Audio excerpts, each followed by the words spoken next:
This is the Hot 7 Nightly News. Good evening. It is Friday, 31st January 2025. I am Daniela Edwin. Welcome to the Hot 7 TV Nightly News. We are on Flow Channel 117, Kiss FM, the Caribbean Hot FM mobile app, and the Caribbean Hot 7 TV Facebook page. Not forgetting those of you using the Hot 7 plug and play antenna. Thank you so much for joining us. Bay Gardens Resorts, a locally owned and operated hotel chain in Rodney Bay, Saint Lucia, is preparing to host its Taste of the Bay Food Festival as it celebrates 30 years of excellence. The event is set to take place in April 2025, and excitement is brewing in anticipation of the usual community engagement that it values as part of its commitment to giving back to the community.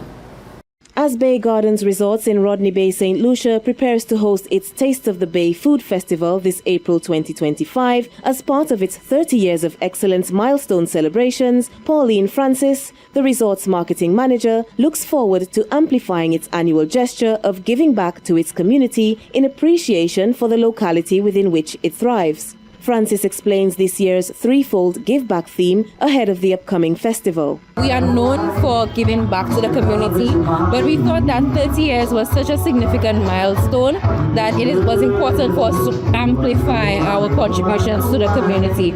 So we have based our giving back on three main pillars. So we have youth and sports development, we have environmental sustainability, and we have cultural preservation. So based on these three main pillars, we have created or curated some amazing initiatives that would benefit the community in celebration of our 30th anniversary. With more than 80% of its staff base being female, the hotel has partnered with Helen's Daughters, a women-led initiative run by female farmers, and Ezra the Fun Machine, their new ambassador from the Grosile locality, as part of unique collaborations that speak to the resort's commitment to community engagement and women development while celebrating its important milestone marked by the invaluable gesture of giving back. We currently have over 80% of our workforce at Bay Gardens Resorts female, and it just made sense to partner with an organization like Helen's Daughters, which is female farmers. We realize that food sustainability is something that is very important and it's something that's sometimes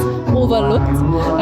So this year we are focusing on environmental sustainability, particularly food security, and what better way to celebrate with another female-led organization like Helen's Daughters. So that was one of the driving factors that really drew us to Helen's Daughters. And so far, planning the activities have been amazing, and we cannot wait to execute them. Being Saint Lucian, being authentic, it's important to us that we celebrate our rich Saint Lucian culture, and what better way to do it than to embrace the persons who have put Saint Lucia on the map when it comes to cultural preservation.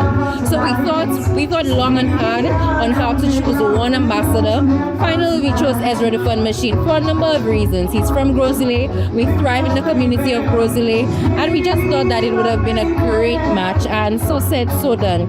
So Ezra is our cultural preservation ambassador for our 2025 year of celebrations. Ezra the Fun Machine, beaming with pride and appreciation for his selection as ambassador, shared what the opportunity means to him and his foresight on the benefits of this partnership with Bay Gardens Resorts ahead of this April's Taste of the Bay Festival. It's been just over 10 years in my musical journey, and as a result of that, I've been fortunate enough to have an impact as it pertains to youth development, culture, and other facets that Bay Gardens has played a huge role in our community. So basically my job is to just use that experience and help in whatever way that I can, be it through my platform, be it through my influence, be it through my energy, to come out and just basically represent what Bay Gardens has been all about throughout these years. And I'm truly blessed to be part of this family. I give thanks to the entire Destang family and all the other guys who work here at Bay Gardens, to actually make me a part of their journey. And I'm looking forward to everything in 2025.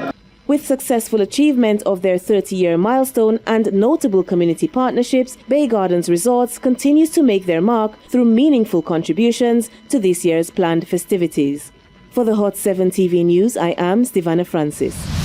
The Castries City Police are ramping up efforts to combat a surge of theft.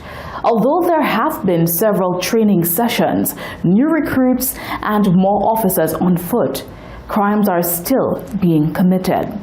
In response to these, authorities say they are making progress, having apprehended over 15 individuals, including juveniles. Now, parents are being warned that they could be held legally responsible for their children's actions. The Castries City Police has been working tirelessly to combat a crime surge in the Castries Basin. More specifically, there has been an increase in thefts, particularly targeting tourists. It would appear that the perpetrators are unperturbed by the visible increase in police presence. In attempts to curb the surge, Inspector Yoni Kamshan, head of the Castries City Police, notes that over 15 individuals have been apprehended, with some of these matters currently before the courts. Additionally, an alarming trend has been uncovered, as a growing number of juveniles have also been implicated in these crimes, with several already sent to rehabilitation centers. We have recorded a success rate pertaining to apprehension of criminals in the city, especially against our visitors. Our success rate so far, we have arrested 15 persons. The matters are presently in court. Some are presently at the Borderley Correctional Facility. Also, I would like to make special mention to the juveniles. We also have apprehended a few. They have been brought to the Voice Treating Center. Kamshan noted that while law enforcement has been making strides to crack down on these offenses, apprehending juveniles remains a challenge, as many parents refuse to accept their children's involvement. He stated that with the advent of technology, officers have been able to provide clear evidence linking minors to these crimes. Well, you find a lot of parents will come forward and say the child is not involved in these charges, but through the CCTV cameras, you could see who are the culprits. Additionally, Inspector Kamshan referenced Section 64 of the Child Justice Act and Section 1259 of the Criminal Code, which holds parents or guardians accountable if their failure to supervise a child contributes to the commission of an offense. Under the law, parents may be required to pay compensation for damages or injuries caused by their child's actions. According to Section 64(1) and Section 65 of the Child Justice Act and Section 1259 of the Criminal Code, it states that when a juvenile is charged on a summary offense, the parent or the guardian of this juvenile can be held accountable for the juvenile's action. Inspector Kamshan cautioned parents to take this law seriously. He urged them to be more vigilant and take an active role in supervising their children, as failure to do so could have serious legal and financial consequences. For the Hot 7 TV News, Chrissy Bakey reporting. Given that crime continues to be a growing concern in Castries, particularly with the involvement of young offenders, Mayor Geraldine Lendor Gabriel is stressing the need for a balanced approach, one that not only enforces the law, but also considers the social factors influencing youth crime and the importance of rehabilitation. The mayor of Castries, Her Worship Geraldine Lendor Gabriel, has weighed in on the recent surge in crime within the city, particularly the involvement of youth in criminal activities. Speaking at a recent press conference, she stressed the need to examine social factors influencing the behavior of young offenders and to explore interventions beyond traditional punishment. The mayor also acknowledged that while law enforcement plays a crucial role, the Child Justice Act allows for alternative measures that focus on rehabilitation rather than solely punitive action. The Child Justice Act speaks to the need for you to also use diversion strategies other than the court system. And in many cases when children, young people are going through those issues, there are mitigating factors, factors which some broken homes, parents who work long hours. Sometimes they actually have, many times they're actually influenced by persons within the community. And so we try as much as possible to identify mechanisms which would lead to those young persons becoming better citizens. She notes that one must consider the age of these children and their life expectancy before rushing to punishment. She affirmed that this is not about leniency, but about addressing the root causes and ensuring better outcomes for the youth. On the other hand, Lendor Gabriel also made it clear that repeat offenders must face stricter consequences. She referenced a recent incident in VG where minors were caught stealing from tourists. Not long after, one of the same individuals was allegedly involved in another theft at the Grand Riviere bus stand. It's not leniency, but a look at the factors.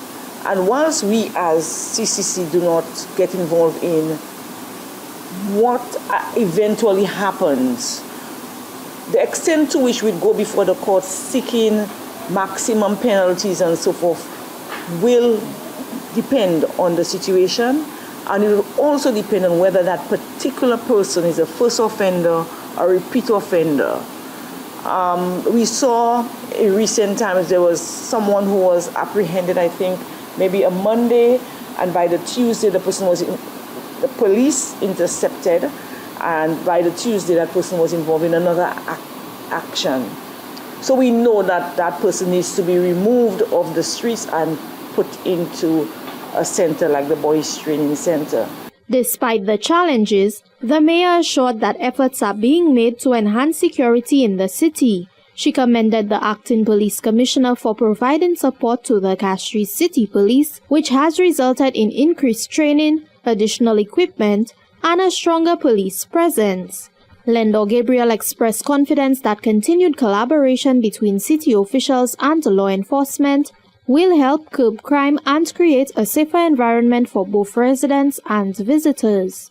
For the Hot 7 TV News, Chrissy Bakey reporting. Police responded to an early morning shooting in Bogies on January 30th, 2025. According to reports, one man was injured and was rushed to a medical facility for urgent treatment. Stevana Francis gives us more details. In the early hours of January 30th, 2025, law enforcement responded to reports of a shooting in Bogies Babono. According to reports, the victim was taken from the scene via a private vehicle which met emergency responders en route. Press officer for the Saint Lucia Fire Service, Cherise John, offered this statement. On Thursday, January 30th, 2025, the Saint Lucia Fire Service responded to an emergency call at Bogies Babono. The ambulance en route was intercepted by a private vehicle traveling with an adult male individual on board. He was transferred into the ambulance where he was assessed. On assessment, it was observed that he sustained a penetrating wound to his upper abdominal quadrant. He was treated and provided with pre-hospital interventions, then transported to a medical facility for advanced medical care. In an online article, it was stated that a vehicle believed to be linked to the shooting was intercepted and 6 individuals were taken into custody. It was also stated that a firearm was recovered during the operation. This is yet to be confirmed by law enforcement. This latest development underscores ongoing efforts by law enforcement to combat gun violence and ensure public safety. Authorities are urging residents to remain alert and report any suspicious activity. For the Hot 7 TV News, I am Stevana Francis. Coming up next, the Ministry of Health has conducted a series of home visits to the island's aging population, and Shemi J has been deemed one of the artists to look out for in 2025. All that and so much more coming up when we return.